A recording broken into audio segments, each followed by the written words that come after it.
And we are fundraising. Do I have anyone in the chat yet? They're probably still finishing up at the at Gallows Granny's. So,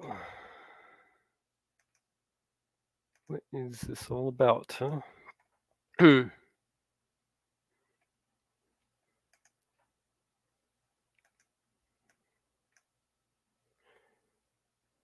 Well, what we have here.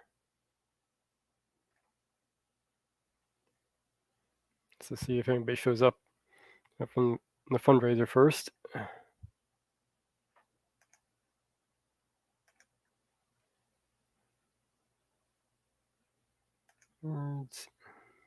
Okay. Yeah, they're probably still wrapping up.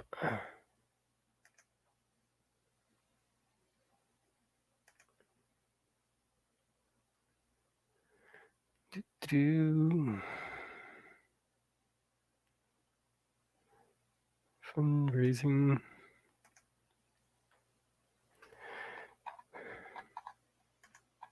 All right. So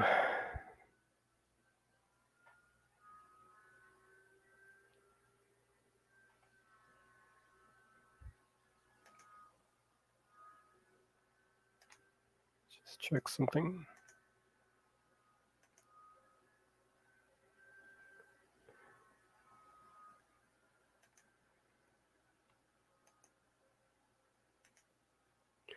Yeah, they're still wrapping up yet, so I'll just sit here and there's Skits. Hello, Skits.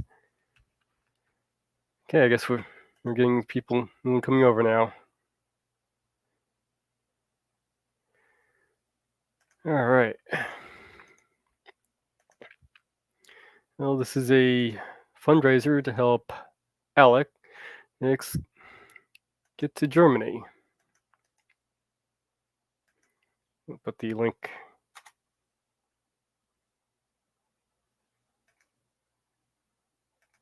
Oh, forgot.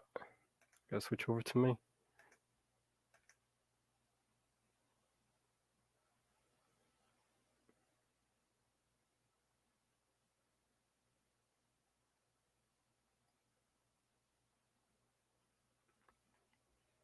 Oh, come on. Things being stubborn. YouTube is being stubborn right now. Okay.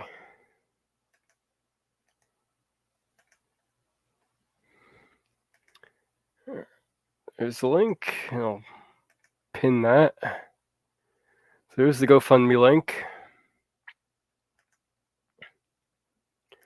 And we are currently at $460. That's doing pretty good. We need to be at 1,400. Hopefully we can get that up a little bit. Now, I don't really want to get into the politics of the situation here. I think it's enough to say that this is a friend in need. They feel they could be threatened where they are, and they need help of getting away from what they feel is being threatened by. That's enough for me. So, what I'm going to talk about is where they're going to. That's Germany.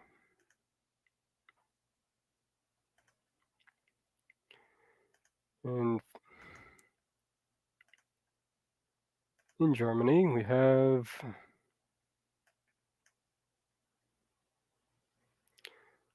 start with the climate. See if we can get into the according to world data here, Germany's best match to the United States climate appears to be Oregon. Here we have some of the data here, fairly close, closest proximities to the equator here. Uh, Day's maximum temperature here we have in Germany is 13.8 C, whereas Oregon has about 18 in C.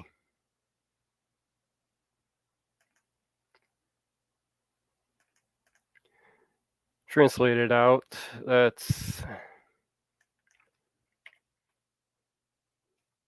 about 64 degrees Fahrenheit, or about 64.5 degrees Fahrenheit, 8 for Oregon, and about 56.8 degrees Fahrenheit for Germany. So it's a little bit colder than what you'd get in Oregon. Uh, the hardiness zones for Germany is about is a 7 and an 8. So that gives you, to translate that out. Let's get that up there so you can see what I'm looking at.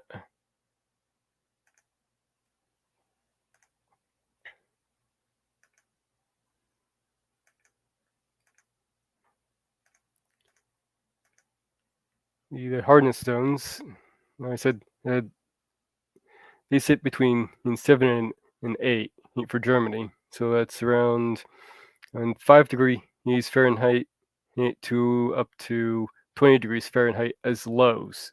That's, of course, in an average. So it gives you an idea of what kind of conditions you'd be growing in. A little bit cold. I have also heard some compare Germany's weather to perhaps a milder version of Wisconsin.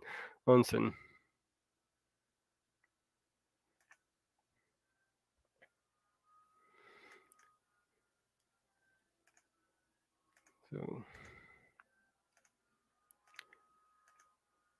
going back to our world data, you can see the graph here for the daily temperatures and the nightly lows compared to Oregon. It's pretty much matches up. The humidity level, as you can expect, like for Oregon, which in Germany, which are again matching up pretty well. This thing measures it in about 23 grams per cubic meter. I'm not sure what that translates to, though. The humid index,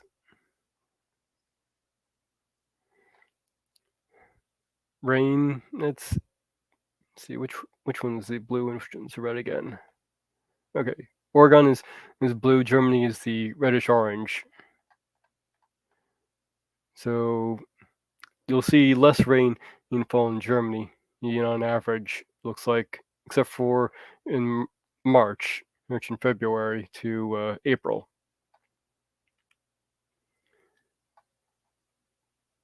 Sunshine hours per day about the same. Hours per day, well, hours per day pretty much the same.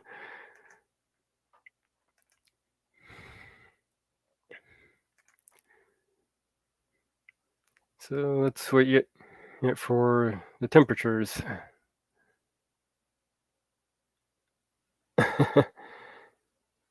Moist, yes.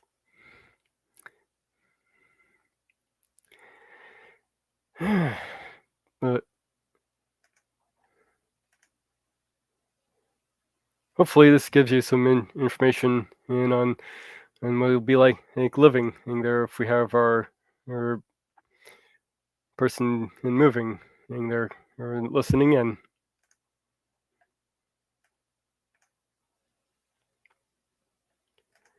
So next up is one of my favorite ways of making a raised bed. That's the hugelkultur. And this is actually a method developed in Germany, which is why I'm bringing it up here. It literally means, as you can see, a mounded bed or mounded culture. Now, I've taken in this idea and sort of made a reverse version of it in my garden, where I have the sticks and branches on the outside of the mound to kind of give it rigidity, sort of like a like you would for any kind of raised bed, then filling it up like normal. Well, here, and the basic idea is you have your junk stuff up on the bottom, which will break down and then feed the top layer layers over time. There has been some question as to whether how effect it, I personally find it fairly effective, though you can be a little bit cautionary with it. If you have about, no, this is about 10 centimeters, I'd say you want to go maybe a foot and a half of your good soil on the very top.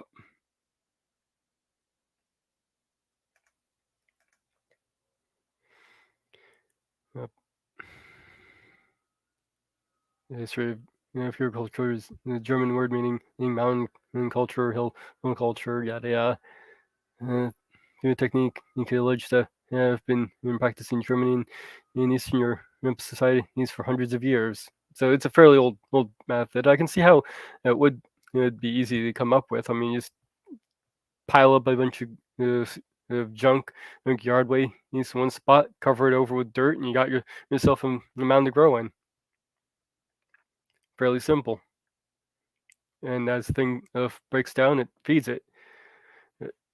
I have heard some soil scientists question in whether the breakdown in being as covered up would break down aerobically or anaerobically, though, because you're basically trapping all the gases that are stuff released in the soil while it's covering it. I haven't really seen any problems with anything from that personally. The 2 metal raised beds I have were done as hugelkultur mounds, really.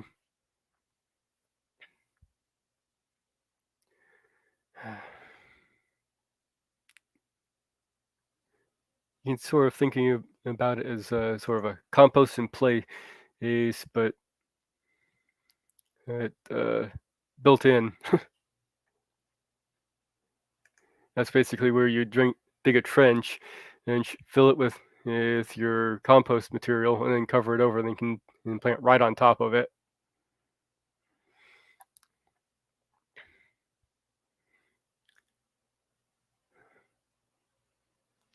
See, according to the mound is left to rest for several months before replanting, and although some advise immediate planting.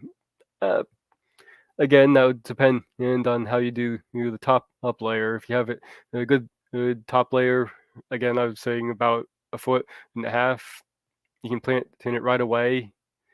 You want to put your good soil right on top, up with all your junk on the bottom, and it should be fine. Of course, waiting, if you don't have any good soil, waiting a few months for things to break down is perfectly fine.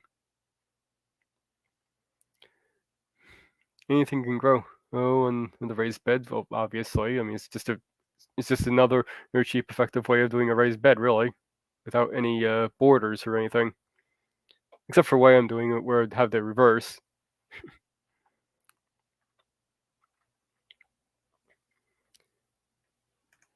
See.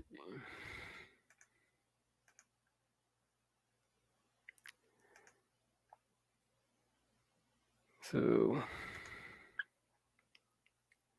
yeah, some evidence. As of 2017, there are no peer-reviewed scientific studies available regarding the efficiency of this technique. Well, it's interesting. A few universities study these project to investigate hugelkultur, but have not been published in scientific journals.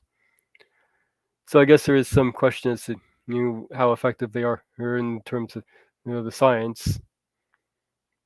But I'd say I see no real drawbacks to it. You're just filling up space with your yard waste that you'd otherwise get rid of. Of course, doing so with the breakdown, they do tend to drop quite a bit compared to using just filling up complete with soil. Obviously because you have material there underneath that will be breaking down over time.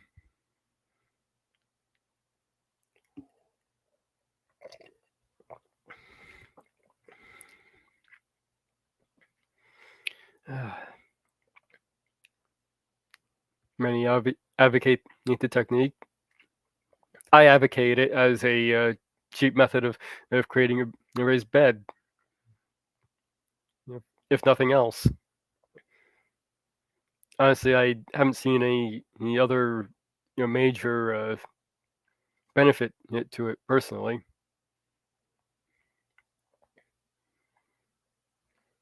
Some criticism on it.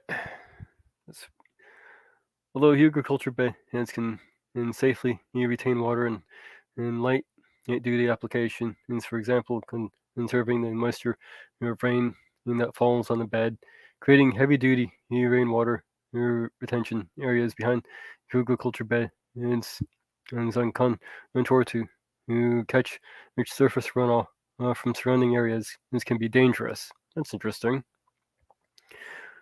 Some degree is conflate the agriculture bed and its appearance with that of a solid earthworks, but agriculture bed cannot predictably control large amounts of storm water or in the way the solid earthworks can, whereas in embankment and dams and or other hillsides of swale, those can be relied on to hold back many thousands of gallons of water for weeks to allow it to seep into the ground.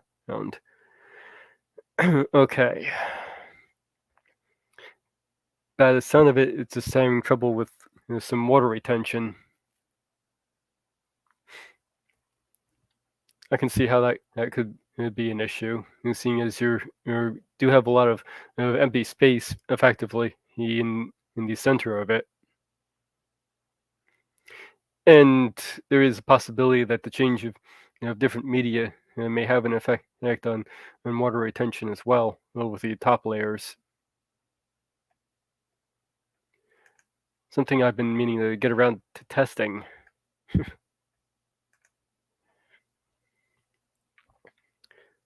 Over-fertilization and contamination of soil and water or habits. Over-fertilized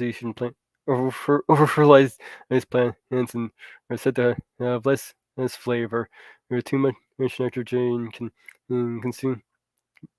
be consumed by eating certain plants which have been over-fertilized.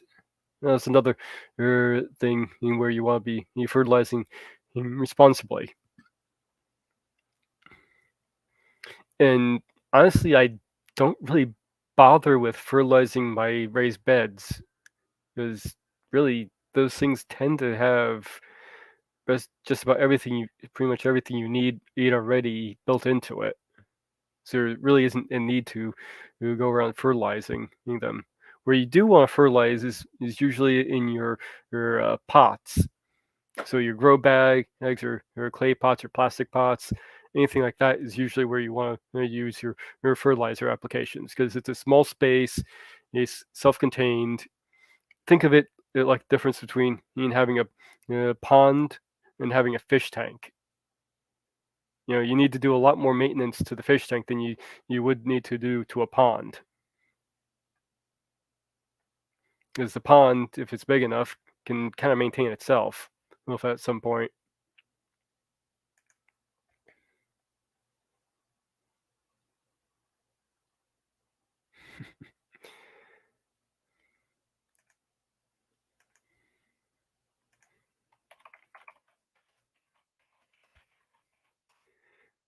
It was kill a family, huh?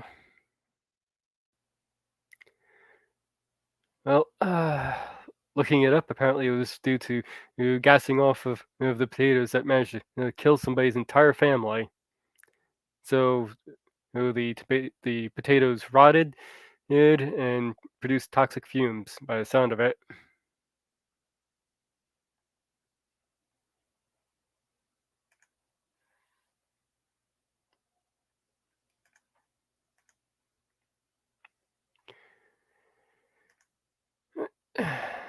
seeing as this is supposed to be a fundraiser and not just me rambling on about gardening stuff, again, I'll point out we do have the fundraiser going here. So please do donate.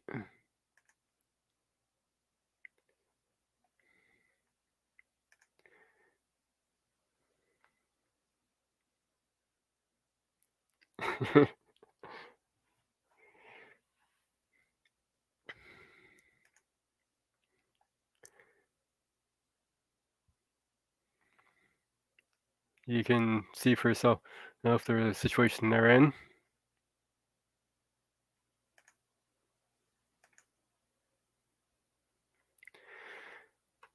So, if you can, I have the link to this pinned to the top here. If anyone needs to find it, and the link is also down in the description. If anyone's looking for it.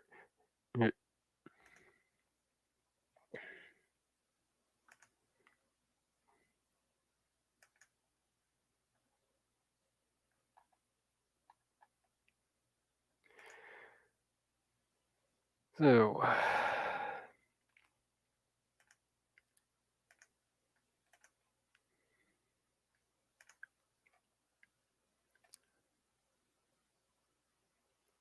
okay. Next up,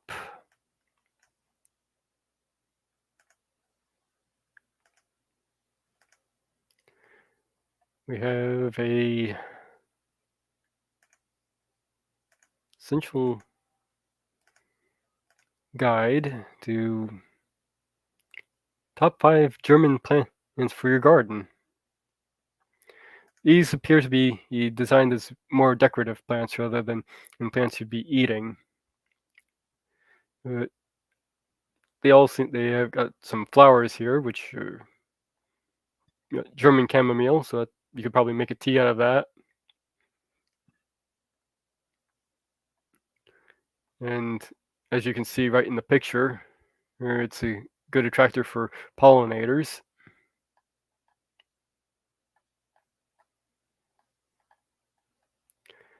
Cornflower. I'm pretty sure that's not the same as corn flour as in what you're buying in the grocery store. And according to this, it says that the cornflower is considered an invasive species to Germany. So probably not something you'd want to be growing if it's invasive, which makes it kind of weird they'd be suggesting it. Yeah, imagine it'd be easy to grow, seeing as it's invasive. Oh, and this is gotta be my absolute favorite German flower right here. Love in the Mist. I am absolutely loving the look of this flower. The thing also goes by the name of Devil in the Bush, which is kind of suggestive. It's an annual garden flower, and it belongs to the buttercup family. And it's actually native to southern Europe. And I don't know. I just think this is a beautiful flower.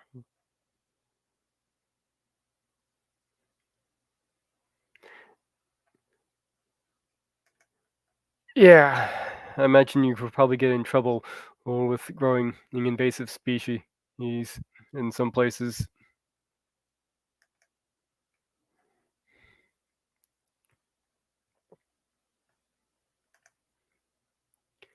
But honestly, if I had seen this on a website, just by itself, of being sold, I'd almost think this thing was fake. I mean, uh, it's an annual flower plant in the Florence Fernie. The fennel-like foliage, range forming a mist around the blooms, is easily recognizable for its delicate foliage swirl of airy bracteates. It produces his fluffy flower or his intriguing seed pods. Oh yeah, the seed pods.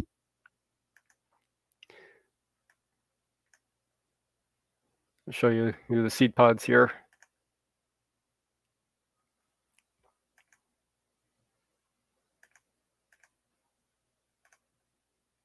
Let's see here.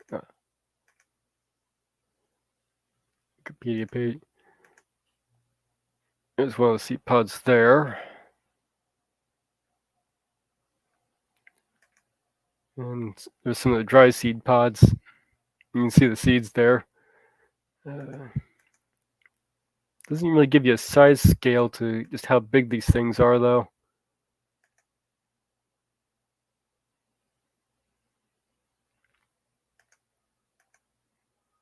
If I was to guess, just kind of guesstimate from what I'm looking here, the seeds might be maybe around a little bit smaller than a watermelon. It's kind of hard, really hard to tell though, for sure.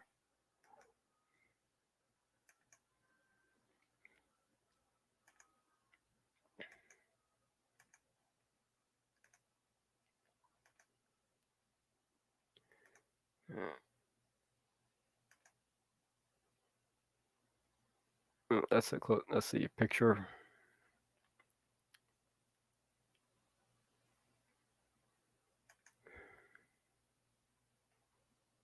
Wrong one. Bring up the. There we are. All right. Continuing on. Edelweiss. I'm not even going to attempt to pronounce the that name without practice first. This is a perennial plant, so probably a good one to grow. I do generally recommend growing perennials, especially if it's a flowering one for your pollinators.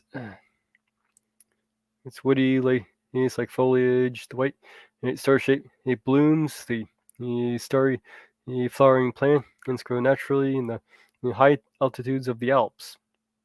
Well, now you know where you can grow them if you want.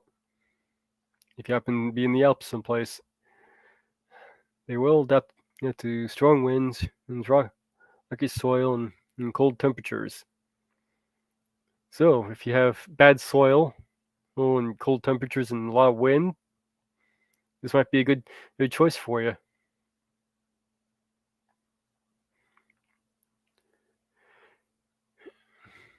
Soil pH 7.5. That's fairly neutral. Well draining, right? Baby's breath. I'm sure people are quite familiar with this one from bouquets.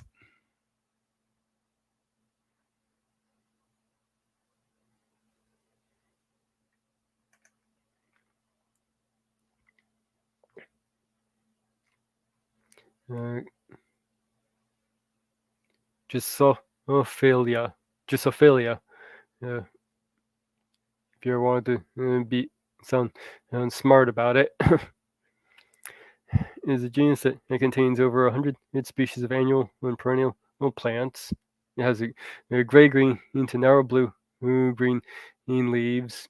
These with some cultivars growing upright, white. Others grow as creepers to form a lovely ground cover. That would be, yeah, I wouldn't mind having that as a ground cover.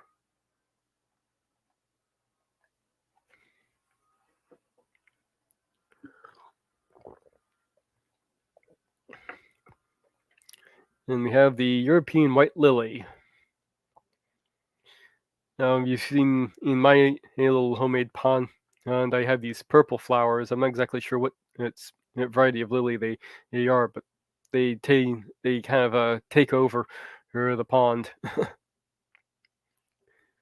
which is fine. It makes a nice top layer to the pond and helps protect all the stuff living inside the pond. So lilies are quite good. But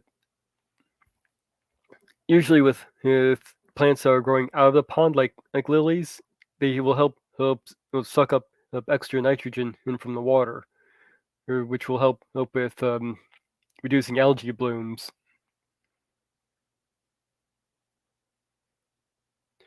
Whereas the plants that would sit underwater, they tend to help oxygenate the pond or water. So kind of gives you an idea of what sort of things you can use for your pond to keep it healthy. And if you have a combination of two, that works pretty good. Uh, Especially if you don't have a system where you can filter the water like I currently do.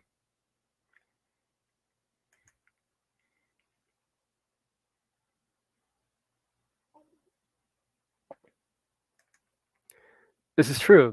Since they cover over the surface, yes, it would help reduce evaporation.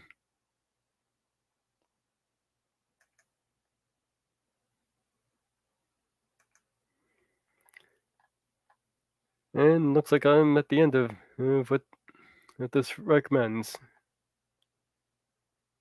Another infographic, five popular German plants. Oleanders, daffodil, daffodil, tulips, greenspire, dandelions. Who doesn't have dandelions? I mean, they seem to be everywhere. Just give them a crack in the pavement and they'll grow.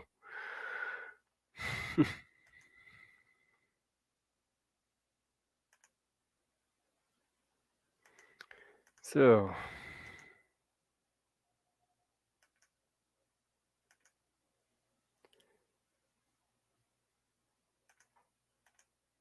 not sure if we get. Oh, we got some donations. Thank you for donating, Native Atheist. Up to 500. Fantastic.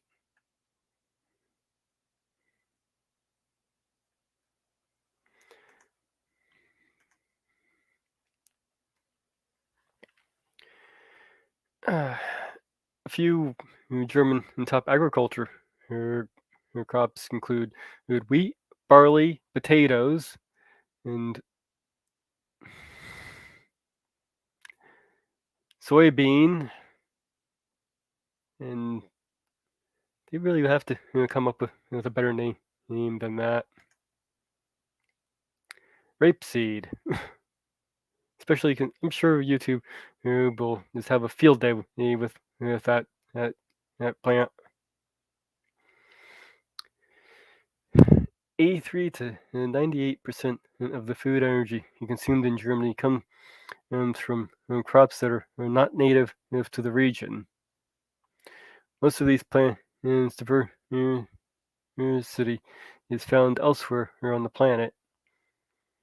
There are 157,962 crop varieties and collections of crop diversity found in Germany compared to more than 700,000 found in international collections of crop diversity supported by the Crop Trust. And I was actually reading off the Crop Trust website, by the way.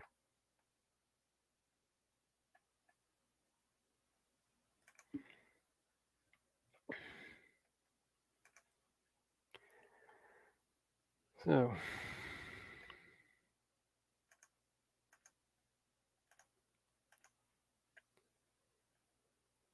that would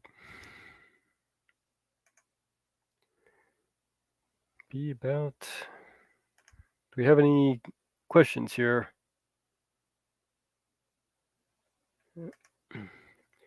Dandelions are not native to North America. They were brought here from Europe in the 1700s as lawn ornamentals. And they just took off everywhere. Though they at least make a good tea. So,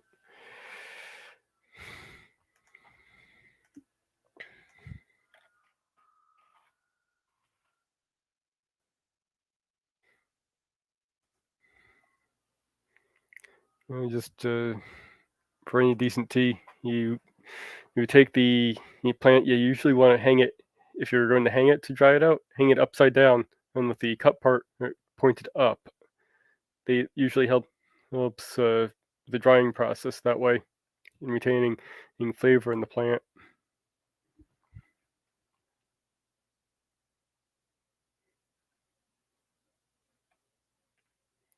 And more suggestion from Purple.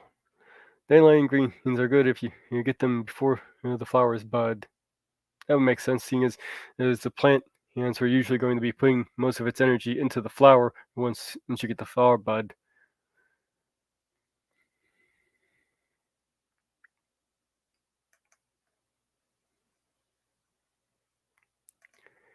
And dandelion wine can be made from the yellow buds.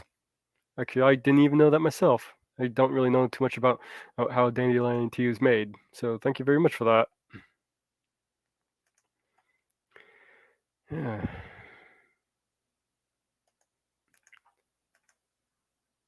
According to Healthline, we have the benefits of dandelion tea.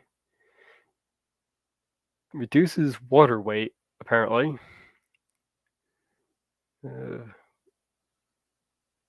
One study showed an increased urine output from 1 cup serving of dandelion tea made from the leaves of the plant.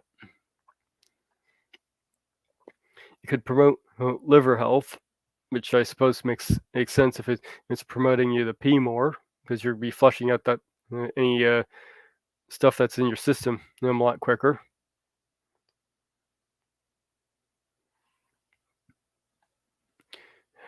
It can act as a natural coffee substitute,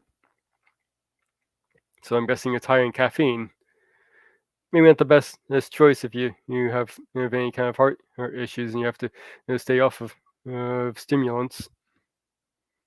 So I usually find in the when I was thinking about chamomile tea, excuse me. The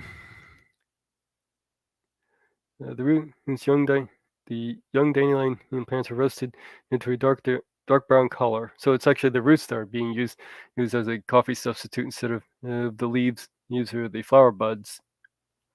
So it's another use for your dandelions if you happen to be growing any, which you probably are growing any some if you want them or not.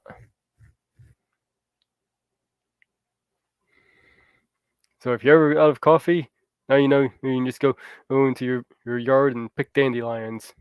I imagine they probably have to be dried first.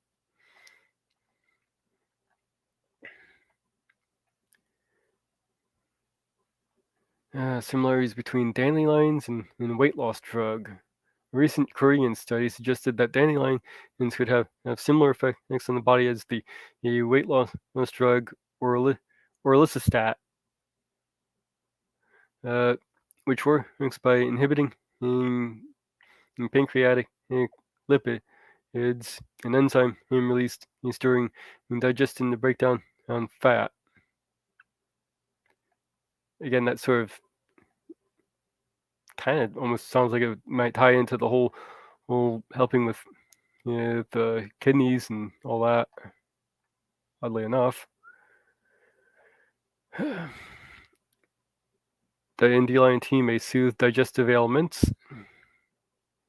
Personally, I just like to have a little bit of peanut butter on toast or maybe a root beer or with small sips. But yeah, if you're not into sugary things, yeah. Dandelion root tea can, again, it's with the roots, can have many positive effects on your digestive system, although much of the evidence is anecdotal. So take that one with a grain of salt. It's historically been used to improve appetite, soothe minor digestive ailment, and possibly really constipation. So this is basically your folk medicine in kind of treatments. I would definitely take that kind of thing with a grain of salt, unless you can find some good studies backing up what the claims have.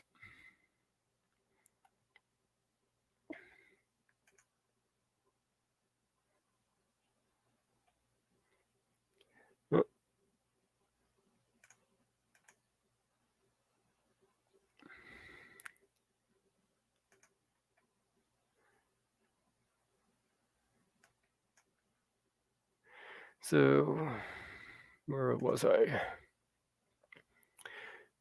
May help prevent urinary tract infections. Again, tying into the whole kidneys, urinating more, yada yada. Oh, this thing warns of some possible side effects. I imagine there would be, given what we've read. Dandelion is considered safe for most people. However, some people may have an allergic reaction from touching or ingesting dandelions. Dandelion has also been found to interact with certain medications, including diuretics, lithium, and cipro. So, if you're on those medications, probably best to avoid dandelion in tea.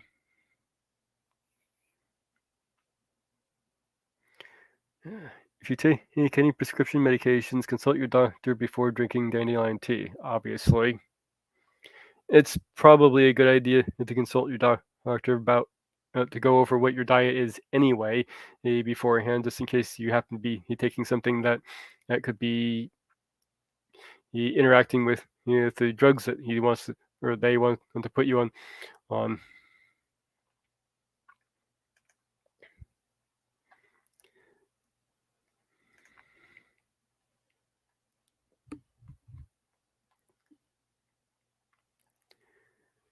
Yeah, even gives you a nice little thing of how to make it.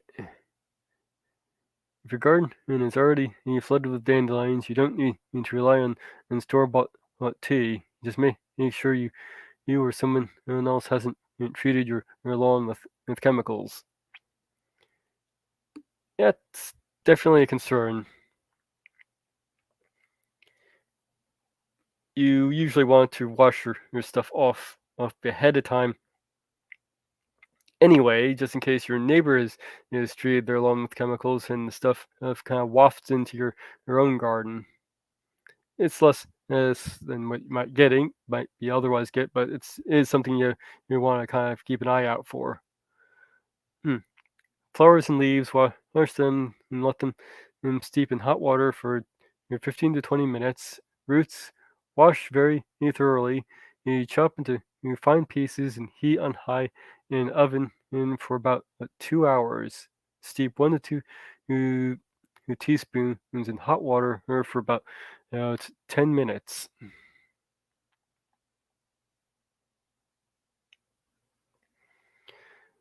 And that's what you get for dandelion tea.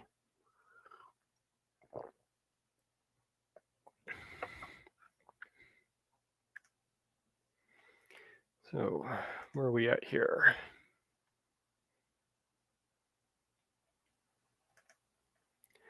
Talk to your doctor about any type of supplement to take. Yes, exactly. They need to know in case there might be a reaction with any medication you take. And like I was saying, you want to go over not just saying supplements, but really your diet in general is pretty good to go over, or just in case you're eating something that that could act with you. Say, for instance, grapefruit tends to have some interactions with certain drugs.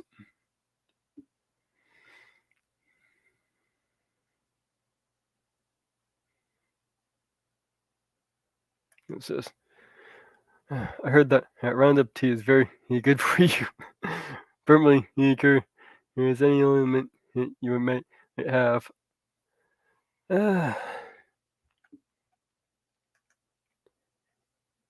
well, most of these chemicals will tend to break down, fairly quickly. So the Roundup uh, that's actually a good point on the whole GMO thing. I mean, people always blame the crops themselves as the problem, but usually what we're getting at with the problem with die off and all that with GMOs is that the crops are designed to be resistant to certain herbicides. So when the farmers plant these crops, and again, it's really only the commercial farmers who are be growing GMO crops. they're forced to use these specific herbicide, since that's what the plants are literally designed to withstand. So that kind of creates a bit of an issue, with using potentially very harmful herbicides and pesticides.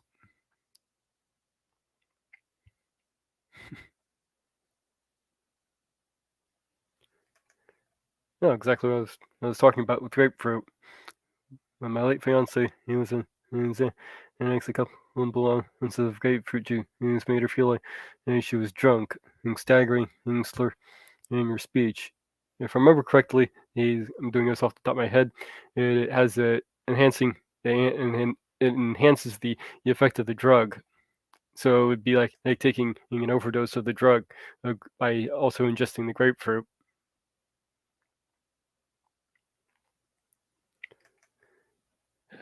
When we made dandelion and the wine, and we harvested from in the park where everything was left to grow wild. The village never spent it may do more than mow it about twice a year, so no chemicals. Yeah, that's definitely a good way of getting your tea, or in that case, wine.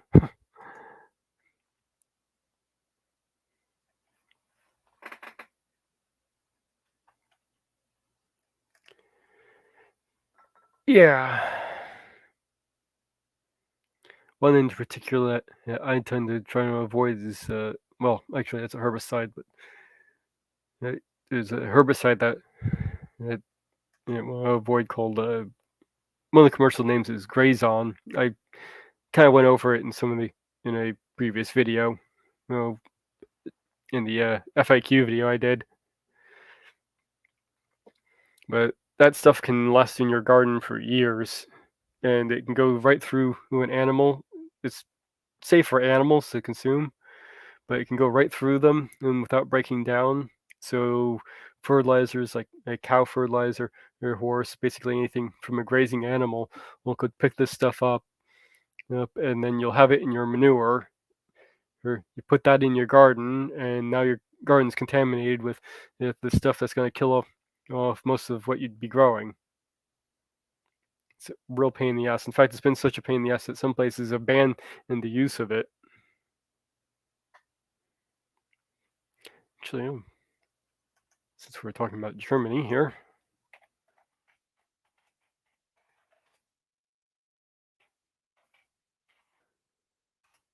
let's see. Yep, looks like they were to ban. Looks like Germany was to ban the use of, of that particular weed killer by the end of 2023. Okay, so it looks like they're planning on. Oh wait, no, that was from a 2019 article. So they may still be planning to ban it. May I don't know if they have or haven't here. So, but okay, I'm getting a number of articles from in 2020, all saying it's by the end of 2023 they'll be banning it. So it could still be in use there. So watch yourself if you're getting any kind of manure that's sourced from grazing animals. A safer bet it would be something along the lines of using like chicken manure.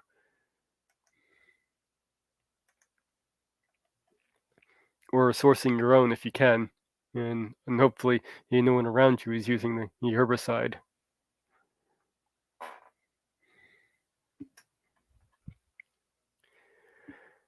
All right, we're about 10 minutes away from the next stream here, so we'll call next stream will be, let's see, I believe that was purple stream. Yep.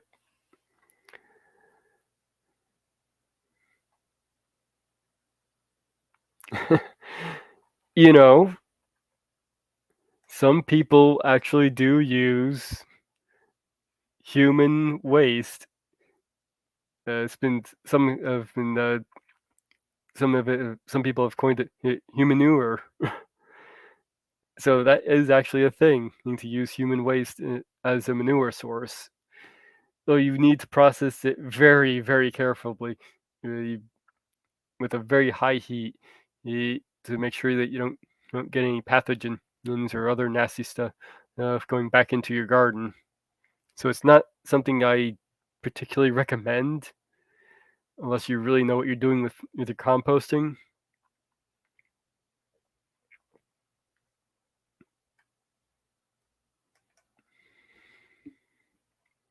But yeah, human manure has actually been used for quite a long time.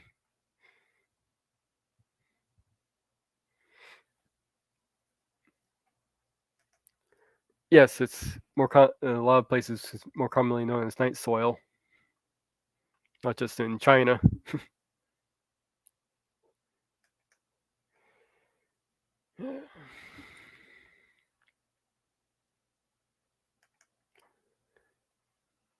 So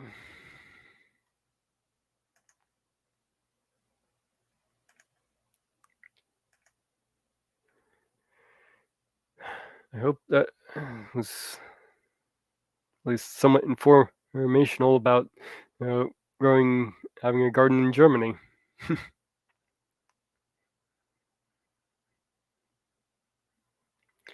And remember, this is a fundraiser, and we got up to $550. Thank you, everyone who donated during this time.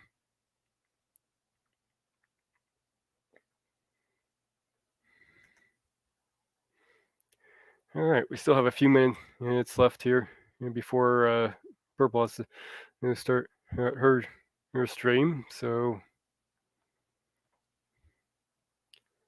are any more questions?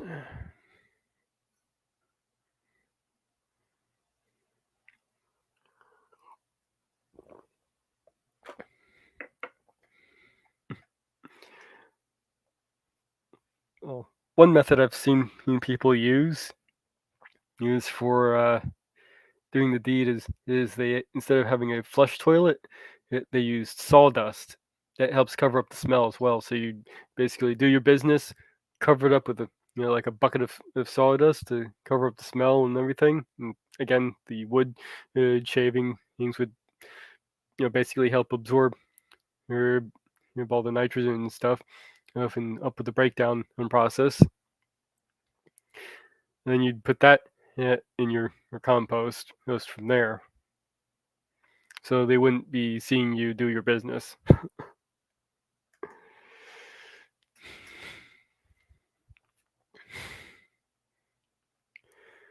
But sourcing your own, I would recommend doing like taking your own leaves. These grass clippings is a great source for nitrogen. And breaking up little twigs and stuff. You can even take some of your own native soil for the minerals, which is something I like to do some from the time to time, which is usually the stuff that is kicked up by the chickens.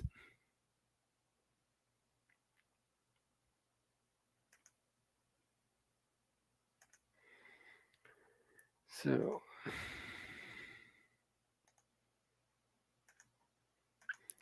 there.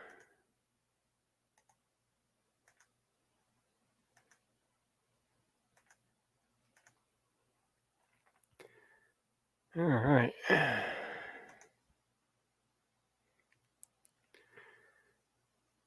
Well, we're about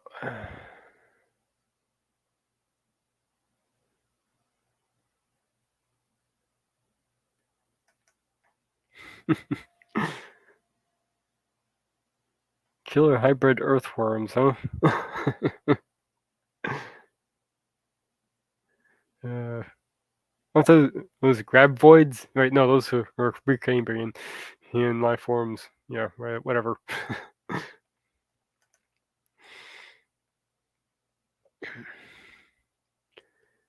Anyway, we're getting pretty close to the end here. So let's see if we got. So far, we have a total of 12 donations. Okay, pretty good.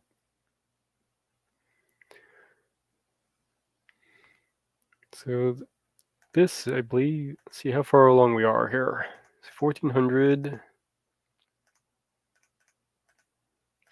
So we have another 850 to go to reach the goal.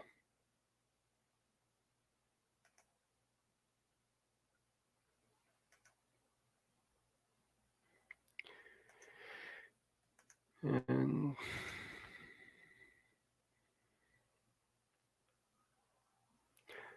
let's.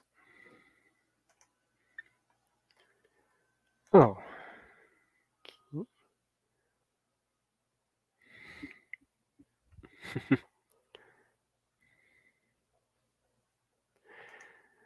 And I think that's about all you've got.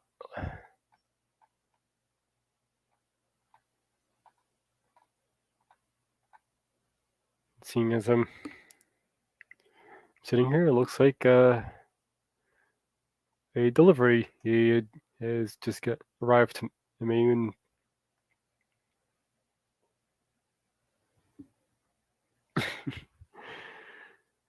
all right. While we're waiting, I'll just put. Here's the link to the next show.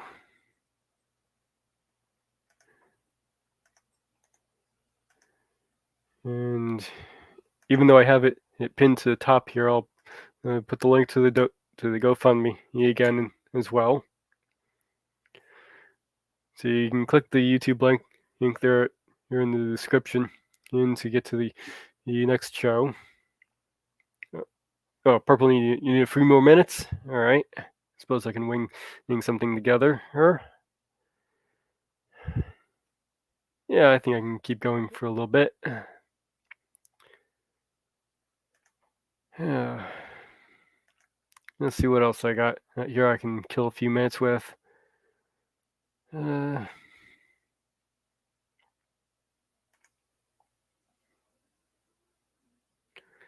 Let's see.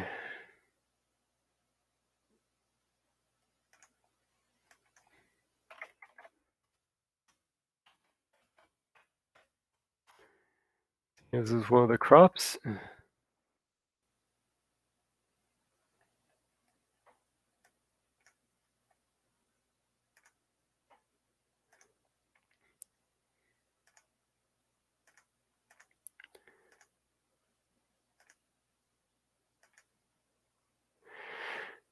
This is such an unfortunate name for a plant. Yeah, when you're trying to do YouTube with gardening.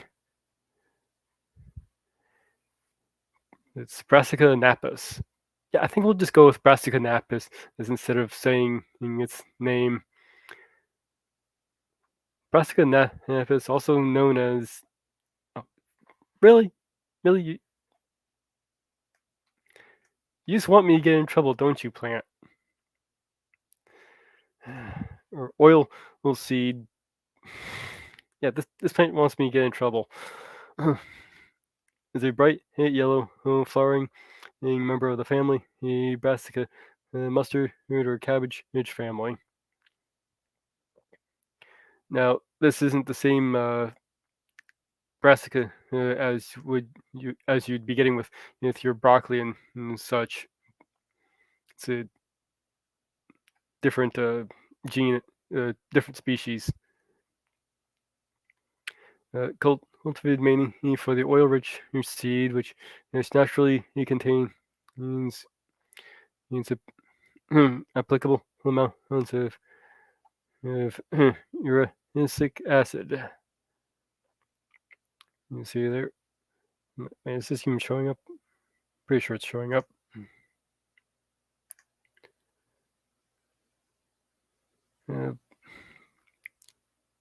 Filled with omega-9 in fatty acids. It's okay. The term canola denotes a group of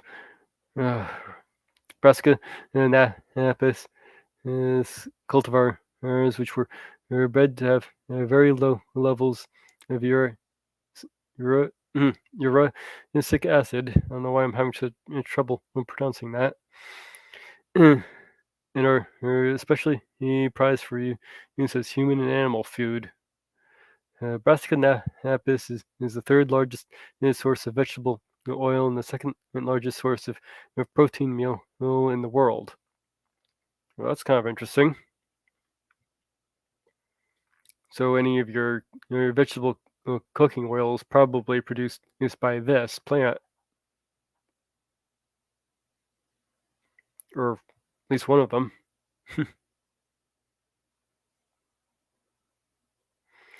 Yeah, the term is derived from Latin word turnip, rapa, or rapum, or rapum. Mm, Cognate with the Greek word. I'm not even going to try and pronounce that right now.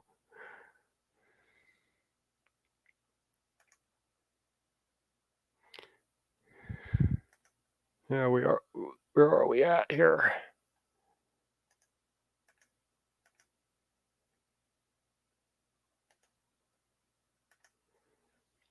Okay, still wait for purple to get going here. So I'll end this as soon as I see purple's stream start up.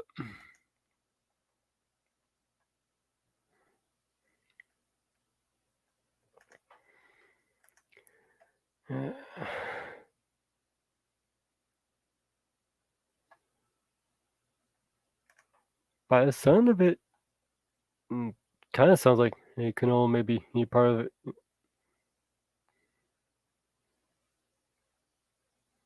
Yeah, looks like it's basically canola oil.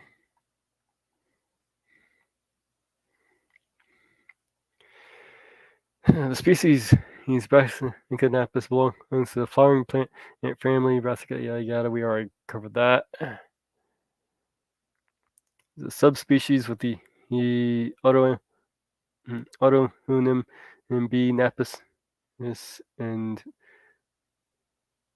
subspecies napis. It encompasses winter and spring oil seed, vegetable, and fodder. Oh, you just want to get me in trouble. I swear, this plant wants to get me in trouble.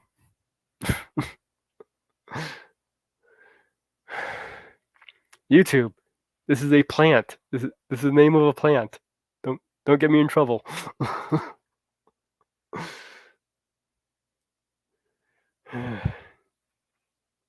It's the oldest known vegetable oil, but historically it was used in limited quantity. It is due to high level of uric acid, which is damaging to cardiac muscles of animals,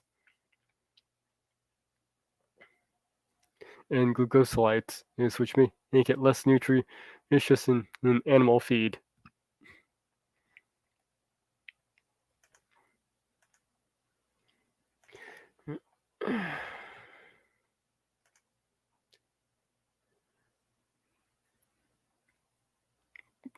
Processing Brassica nappa is for oil production and produces seeds, meal, well as a byproduct.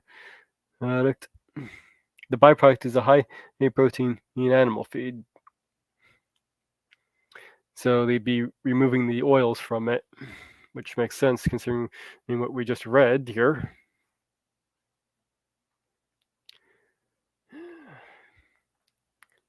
Competitive with soybean. That's actually kind of interesting. Yeah. Fermented and stored in airtight conditions for later use as a winter feed. The feed is employed mostly for cattle feeding, but is also used for pigs and poultry. I imagine this is kind of a general feed you could use.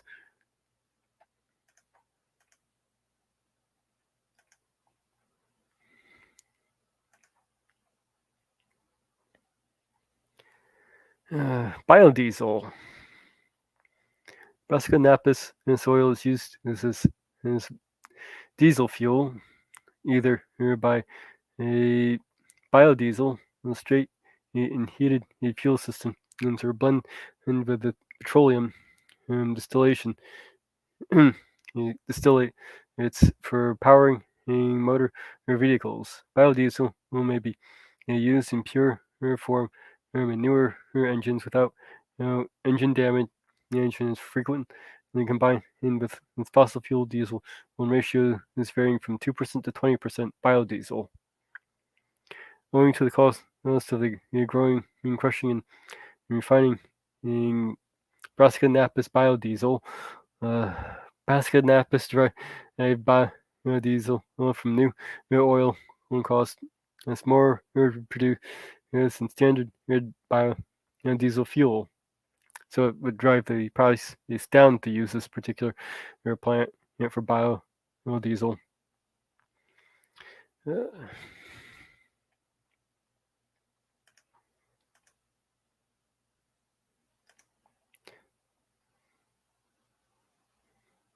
Okay. Purple is ready to go live. Great. All